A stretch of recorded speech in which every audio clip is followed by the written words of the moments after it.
Hoje nós temos Elias sendo arrebatado.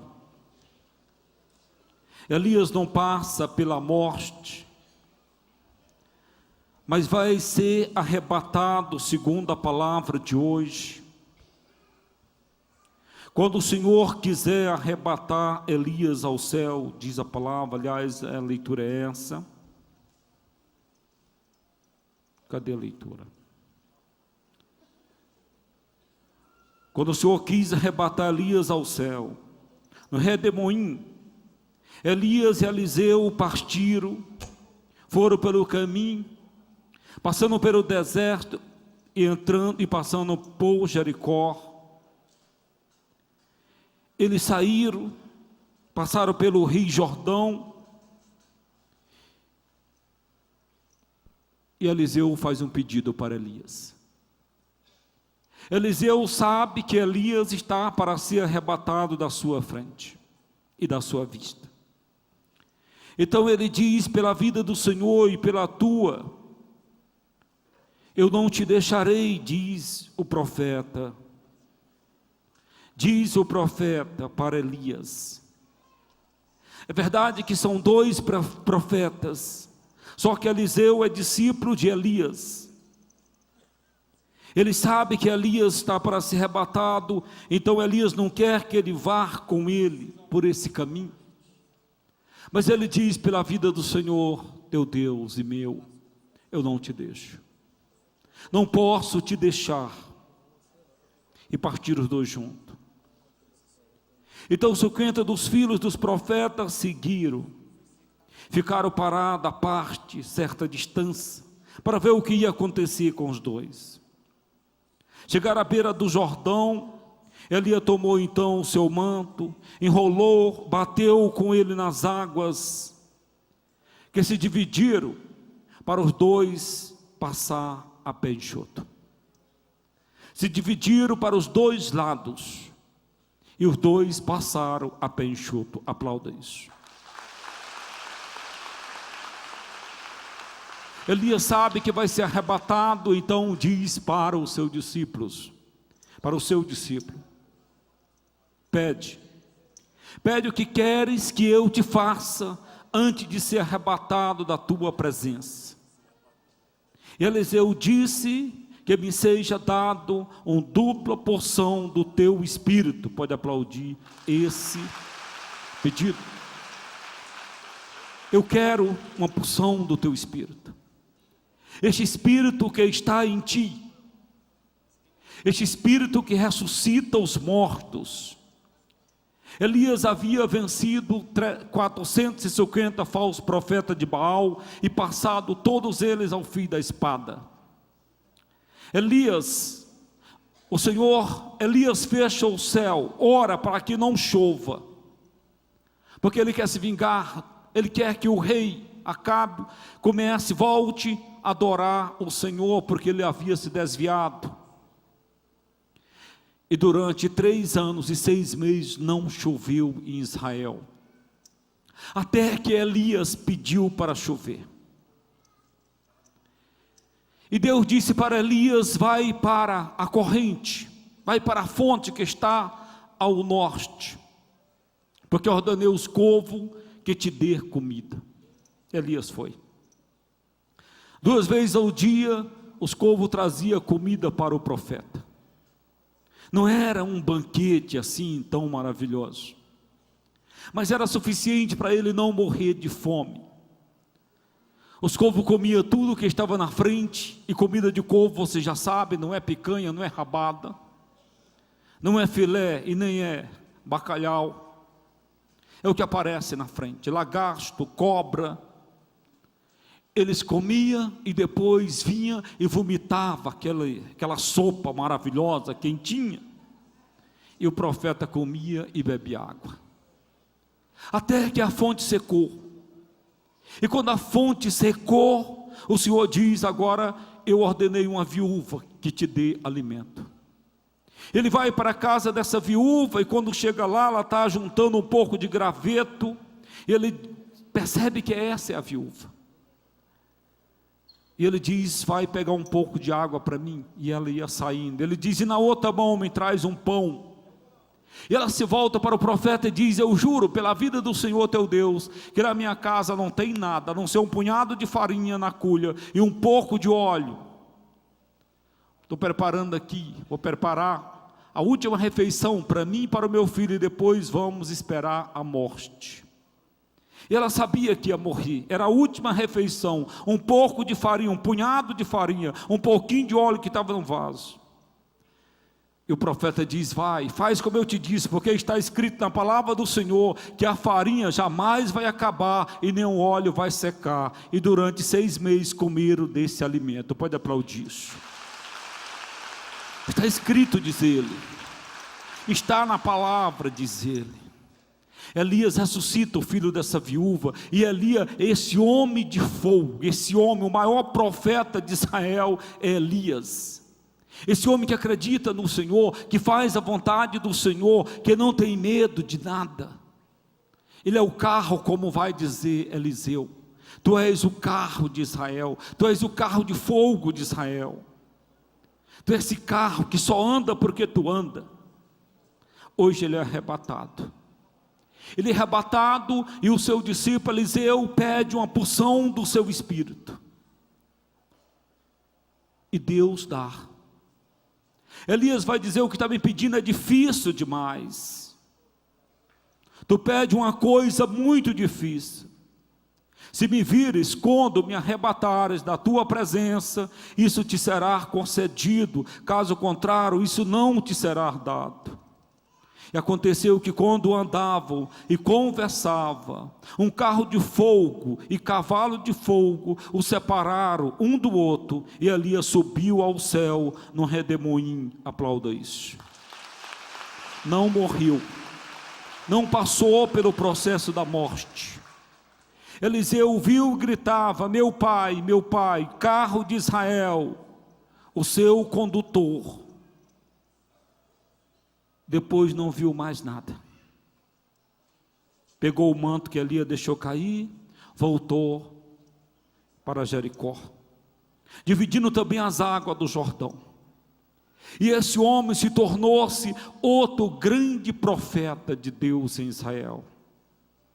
Esse homem ressuscitou morto depois de anos de morto. Depois de anos de morto, morreu um homem lá e não tinha onde eles enterrar. Aí resolveram colocar na cova de Eliseu. E quando o corpo caiu no fundo da cova, o homem ressuscitou. Pode aplaudir isso. É o que está escrito. É o que está escrito. É o que está escrito, porque são pessoas de fogo, são pessoas cheias do Espírito Santo, são pessoas que verdadeiramente acreditam em Deus. São homens como eu e você. A diferença é que eles acreditaram na palavra do Senhor e se tornaram homens de fogo. Homens de fogo. Nós estamos nesse tempo onde a renovação carismática, no ano de 2017, no próximo ano, vai festejar 50 anos. O mais bonito, o melhor da renovação carismática, porque nós somos carismáticos, é que ela não tem fundador. Ela não tem fundador, ninguém pode dizer: foi eu que fundei a renovação carismática. Não, esse movimento pentecostal que já apareceu nos Estados Unidos há mais de 100 anos atrás, tem renovado o cristianismo, E aqueles jovens da Universidade do Keynes, quando eles estavam orando no final de semana, até preparando uma crisma, eles oravam e resolveram fazer uma adoração, era um retiro, era alguns estudantes, alguns universitários e alguns professores estavam fazendo esse retiro. Colocaram o Santíssimo e começaram a adorar o Santíssimo, e de repente, amado, aconteceu que eles começaram a orar de maneira diferente, começaram a orar em língua, começaram a cantar em língua, começaram a pular, e começaram a sentir um gozo abençoado, vindo do céu, foram transformados, batizados, receberam a efusão do Espírito Santo, e naquela oração, e naquele momento, nasceu a renovação carismática católica. Assim, sem fundador, só uns jovens, Só um grupo de jovens, com um grupo de professor, e aí esses jovens não pararam mais de orar, e orava em língua como nós estamos orando nessa noite, e cantava assim como nós estamos cantando, e de repente foram todos eles transformados, e no outro dia, eles mesmos perceberam que a vida deles estava mudada, que eles tinham gosto pela missa, começaram a missa diária, começaram a confessar, começaram a ler a Bíblia, começaram uma vida nova. Nasceu a Renovação Carismática, que está em 238 países espalhados pelo mundo, mais de 120 milhões de pessoas já receberam a efusão do Espírito Santo. Ontem saiu um documento do Papa, ontem saiu um documento do Vaticano, dizendo exatamente isso. Não dá mais para parar os carismas. Se a igreja é carismática, a igreja nasceu em Pentecoste, a igreja nasceu exatamente assim, no fogo, exatamente o Espírito Santo sendo derramado na vida dessas pessoas, essas pessoas sendo batizadas pelo Espírito Santo, e saíram daquele cenáculo, junto com Nossa Senhora, para anunciar que Jesus Cristo ressuscitou, que Jesus Cristo ressuscitou. Naquele dia, domingo, eu completei 33 anos que eu também recebi esse batismo, essa efusão, lá na Pepé de Socorro, quando eu cheguei 3 da tarde lá, eu que vinha de uma vida totalmente escura, com tantos vícios, com tanta miséria, sem saber o que estava fazendo. Deus me leva para os pés daquela cruz, sem ninguém para abrir a porta da igreja para mim. Ela abriu por conta, e com certeza abriu porque os anjos abriram. Eu entrei, ninguém orou por mim, não estava nem um intercessor, nem uma intercessora, nem um padre para me atender a confissão, era eu e a cruz, eu e Jesus Cristo. Eu também fui batizado no Espírito Santo, recebi uma efusão do Espírito Santo, eu fui verdadeiramente ungido no Espírito Santo. Há 33 anos eu oro e faço orar no nome de Jesus Cristo, mas é porque recebi essa graça do Espírito Santo. Se eu não tivesse recebido essa efusão do Espírito Santo, se naquele dia o Senhor não tivesse me batizado com fogo, eu sei que foi com fogo, amado, eu não teria deixado um hotel para ir para um convento. A vida de convento é dura, e a vida do hotel é fácil.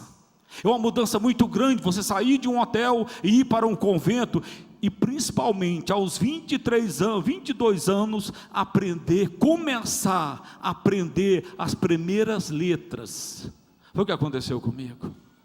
E depois sair de lá e ir para o Nossa Senhora de Fátima, enfrentar 8 anos de filosofia e teologia, e ninguém queria que eu fosse padre. Pelo contrário, ninguém queria. Se não fosse a força da efusão do Espírito Santo, eu jamais teria dado conta. E agora em novembro eu vou fazer 20 anos de padre, e quase 19 anos e 3 meses que eu estou aqui na paróquia de São Pedro. Se não fosse a força do Espírito Santo, se não fosse o fogo que vem do Espírito Santo, eu não teria dado conta até aqui, eu teria caído fora.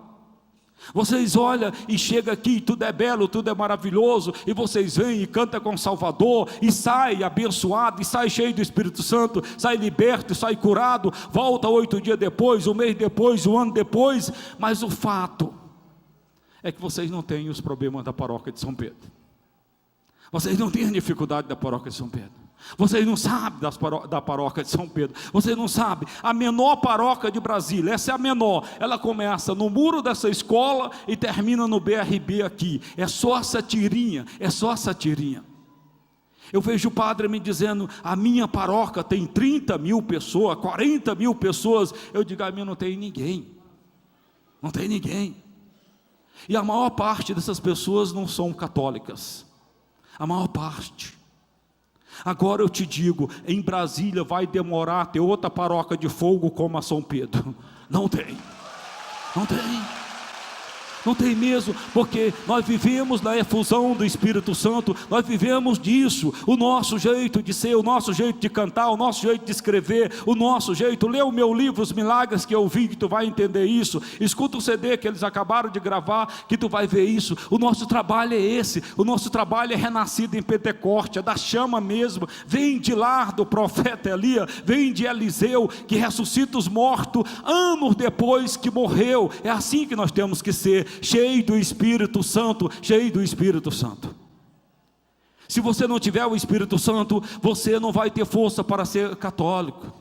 Daqui para diante, ou você é cheio do Espírito Santo, ou você não vai dar conta de ser católico. O inimigo vai vencer na sua vida, amado. A frieza desse mundo vai te conquistar, a loucura desse mundo vai te conquistar. Eu estava dizendo para o padre que ontem me disse, eu tenho uma paróquia com 40 mil habitantes. Eu perguntei para ele, vamos ser sinceros, 10 mil, dos 40 mil, 10 mil frequenta a tua igreja? Ele falou, não.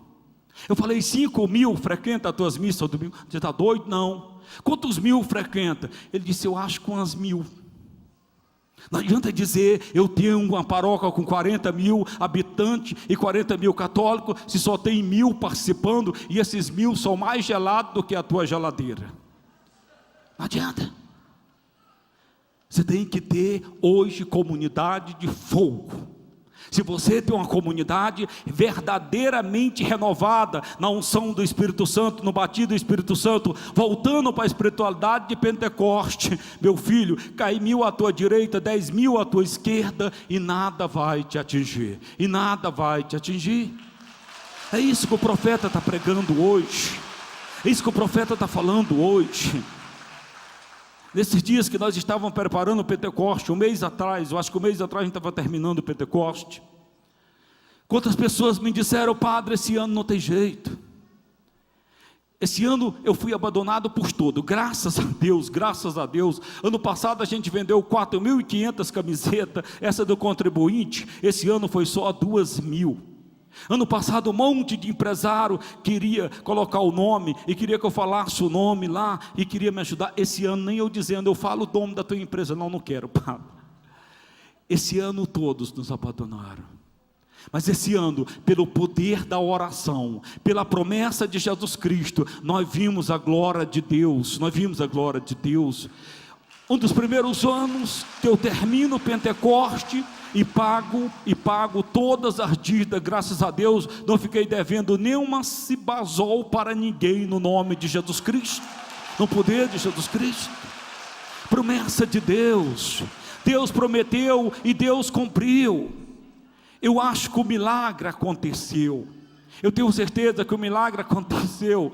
Sabe quando foi que aconteceu o milagre? Foi quando vocês ajuntaram, vocês aqui que trabalharam, 1.935 pessoas trabalharam em Pentecoste esse ano, menos do que ano passado foi 1.060.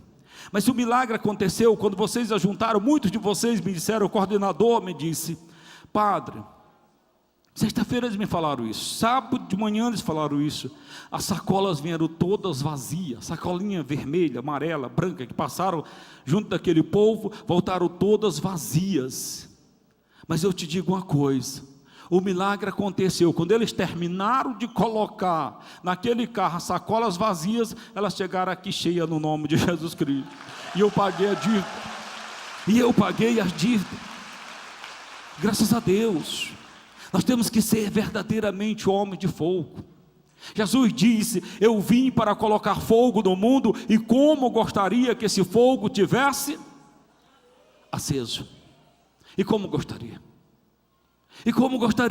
que o teu fogo já estivesse aceso.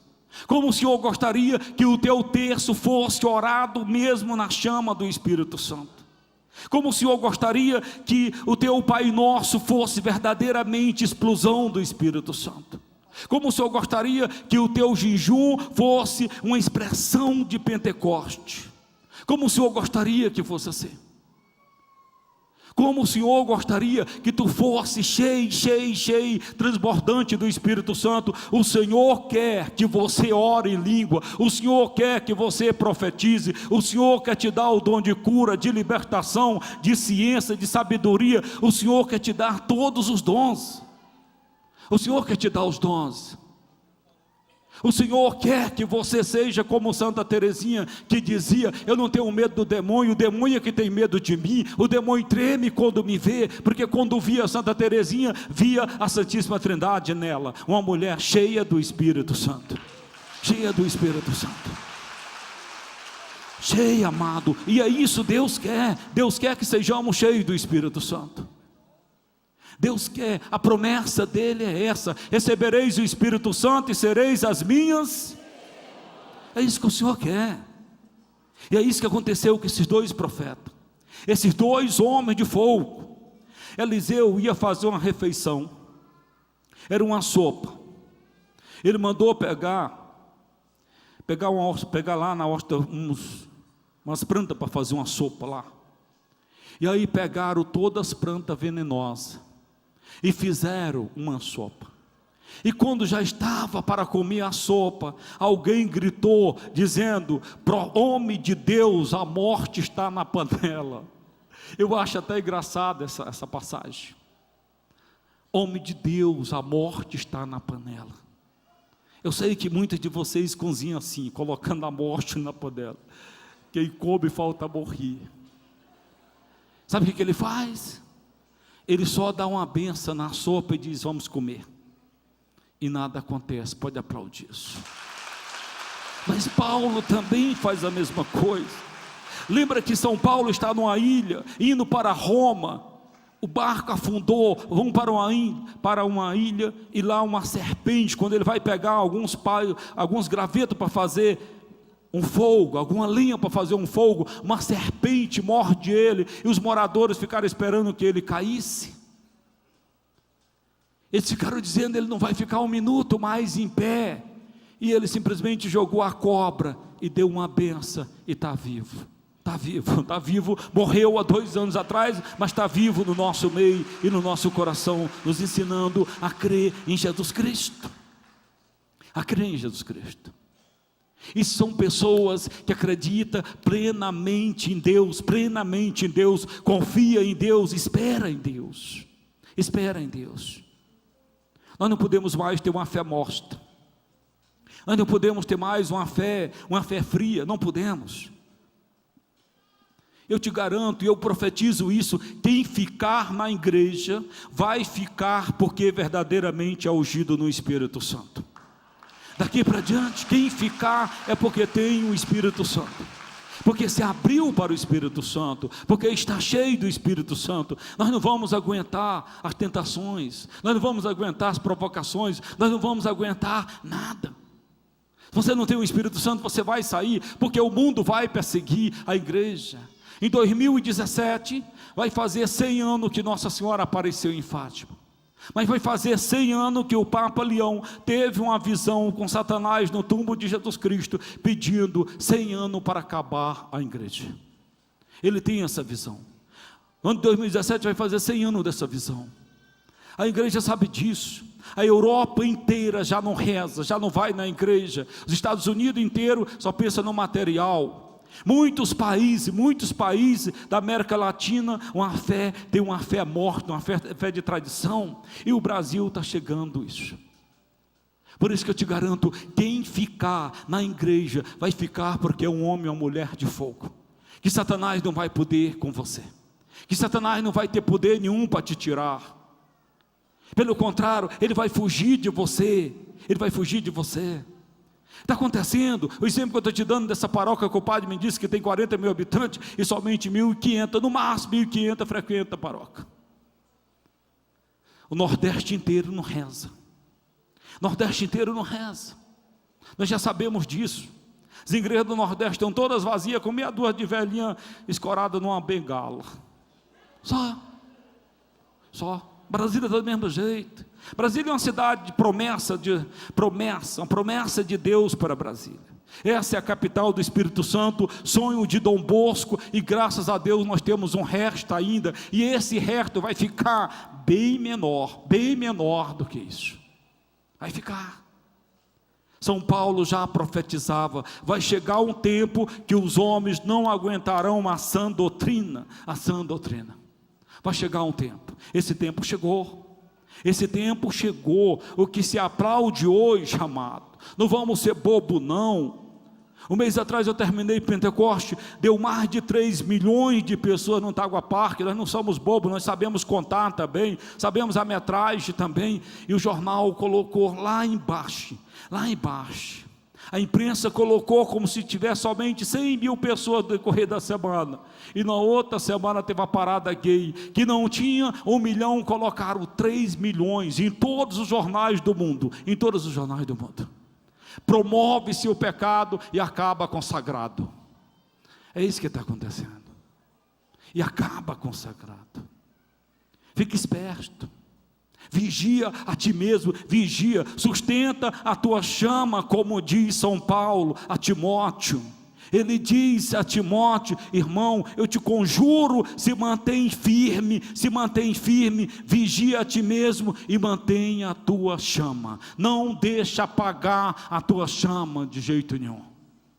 Não deixa apagar a tua chama. Combate o bom combate com Jesus Cristo, combate com o teu terço, combate com a tua penitência, combate com o teu jejum, combate com a tua oração, combate na Eucaristia e vence as tentações no nome de Jesus Cristo. Não se deixa se levar por nada, não se deixa. Qualquer coisa te assusta, qualquer coisa nos tira da igreja, qualquer coisa. Eu disse, uma senhora veio me dizer que tinha saído da igreja porque tinha ficado decepcionado com o padre, com um monte de gente. Aí eu saí porque fiquei decepcionado. Eu olhei para ela e falei: escuta, o mundo já te decepcionou. Ela falou tantas e tantas vezes. Eu falei: por que você não morreu e não saiu do mundo? Não, agora na igreja qualquer coisinha você fica decepcionado e sai da igreja. Me desculpa, vá se lascar você. Se lascar com a sua falta de fé. Se eu dependesse de fé de padre, de bispo, eu estava lascado. Se eu dependesse de fé de padre, de bispo, eu já tinha me lascado há muitos anos. Graças a Deus, eu sei em quem coloquei a minha confiança. Eu sei, não foi nos homens. Eu me agarro consagrado, eu me agarro com o divino, eu me agarro com Jesus Cristo. O único que não vai te deixar, o único que não vai te decepcionar, o único que vai te amar até o fim, e faz tudo para te levar para o paraíso. Nesse eu creio, e é nesse que eu espero, com toda certeza é nesse que eu espero. Fortalecei o coração, vós que ao Senhor vos confiais, vai dizer o rei Davi hoje. Pode aplaudir o salmo de hoje. Fortalecei o coração.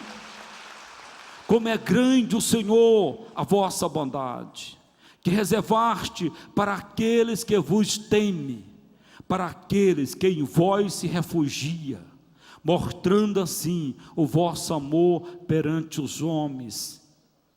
Refugia, se esconde no Senhor, busca o Senhor, procura o Senhor, glorifica o nome do Senhor. É no Senhor, somente no Senhor que você tem que buscar a sua cura, tem que buscar a sua libertação, tem que buscar a saída para a sua casa. É somente no Senhor. Eu te garanto que o Senhor tem a resposta que você precisa. Eu te garanto. Eu não sou de assistir novela não, mas ontem eu parei diante dessa novela, o velho Chico, que é feito na Bahia, acho que é, não sei bem onde é, sei que é em torno do Rio São Francisco. E olha, a Rede Globo coloca para lascar. O diálogo, aquele rapaz lá, que eu não sei o nome dele, Faguni, estava lá numa capela lá, discutindo com Deus. E ele esculamba Deus e fala com Deus. Ele diz: eu não acredito em ti, mas tudo que eu construí, o bem ou o mal que eu fiz, foi sem você.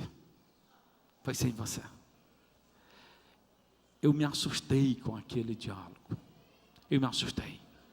A igreja é a Rede Globo catequizando toda noite aqueles que já não têm fé, dizendo: não acredite nesse Deus, porque esse Deus não existe.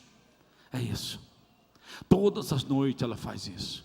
E milhões de pessoas, principalmente os católicos, bebe desse veneno toda noite e depois sai da igreja, e depois para de orar, e depois acha que Deus não existe. Você não sabe o que está por detrás daquela novela, a ideologia que está por detrás dela, você não sabe. Não só essa, mas tantas e tantas outras que a Rede Globo tem feito no decorrer desses 30 anos, ou mais de 30 anos. Ela tem promovido novela para destruir a tua fé, catequizando, te tirando da igreja, e é por isso que nós estamos assim, com as igrejas vazias, Nós não temos um meio de comunicação para combater, nós não temos.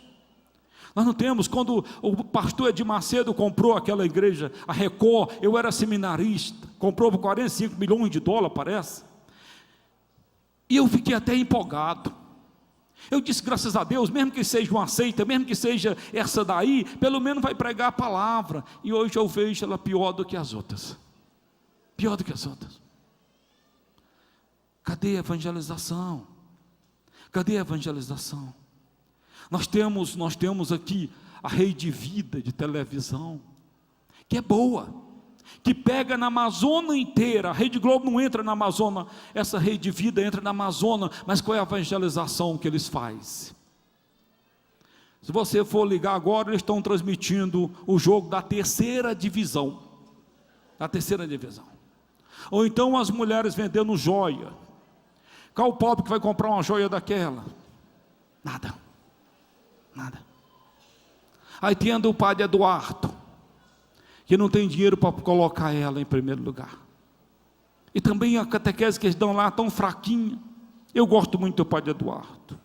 Aí vem a Canção Nova, que faz um esforço imenso, mas não tem a penetração precisa, não tem. Parece que é só 15 milhões de pessoas, parece que não é nem isso não, que vê a Canção Nova por mês ou é por ano, alguma coisa. E as nossas rádios católicas,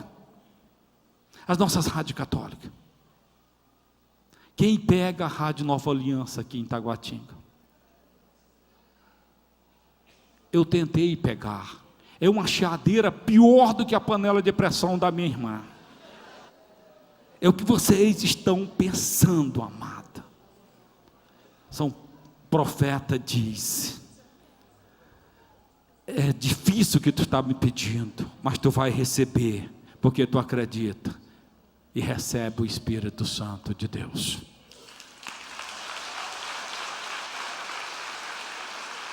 Cada dia, eu me vejo numa situação complicada, cada dia, assim, porque eu estou com 54 anos, geralmente eu digo que eu tenho 70, mas eu acho que eu tenho bem 100 pelo sofrimento. Olha, eu digo para mim, daqui para adiante, Padre Moacir, ou santo ou nada,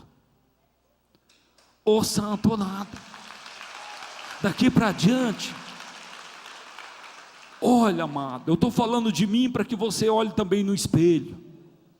Nós já estamos à porta da morte, nós já estamos bem pertinho. Não adianta, você e eu estamos pertinho, nós estamos indo, e não tem jeito, amada, não tem jeito. Nós vamos para o outro mundo e não tem jeito, nós estamos indo para lá. O que você tem, você vai deixar para os outros. Tudo que você se esforçou, trabalhou e morreu de trabalhar, você não dá conta de comer tudo que você tem, não dá, você vai deixar para o outro. Se você largou a sua mulher para juntar com outra mais nova, pronto, quando você morrer ela vai arrumar um homem e colocar para comer o que é seu, até a sua aposentadoria vai ficar para ela comprar o que com isso? Outro travesseiro para ele, só, você se esforçou tanto e não entregou a vida para Deus, e morreu no pecado, e aí se lascou, está lascado, não tem jeito de voltar atrás, não dá para voltar atrás, nós estamos na corrente e no caminho, o rio não volta atrás de jeito nenhum, o rio não tem como voltar atrás, o rio chega no mar, e assim somos nós, não dá para voltar atrás, nós estamos caminhando para o encontro com Jesus Cristo. E agora é hora de aprontar, agora é hora de fazer a mala, agora você ainda colocar na mala aquilo que você precisa. Agora é hora, quando nós vamos para uma viagem, a gente leva um monte de coisa. Quando eu vou, geralmente eu esqueço 50% do que eu ia levar. Mas para essa outra vida eu não posso esquecer nada. Eu não posso esquecer nada.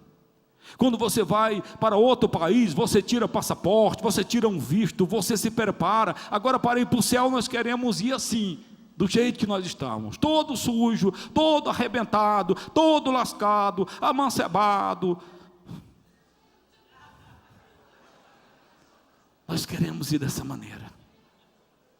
Queremos ir assim, gay, gaia, amancebado, ateu, ateia, duvidando de Deus. Nós queremos ir assim, no adultério, na mentira, na falsidade, na ganância, na gula.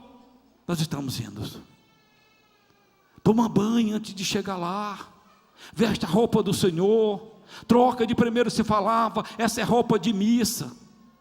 Essa é roupa de missa, não tinha isso? Tinha. Hoje no domingo à noite eu vejo um monte de peladão aqui dentro da igreja.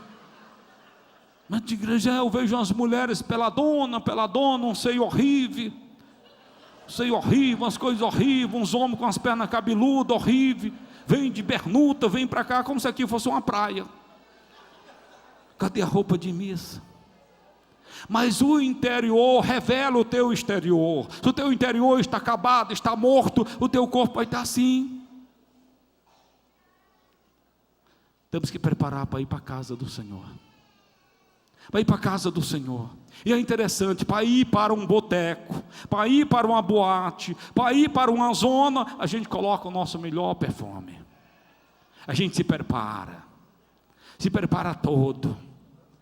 Para ir ao encontro do Senhor, nós queremos ir cheio de lama, arrebentado, e o inimigo aplaudindo, e o inimigo dizendo: é isso, despreza o sagrado, despreza a Eucaristia, despreza a palavra, despreza.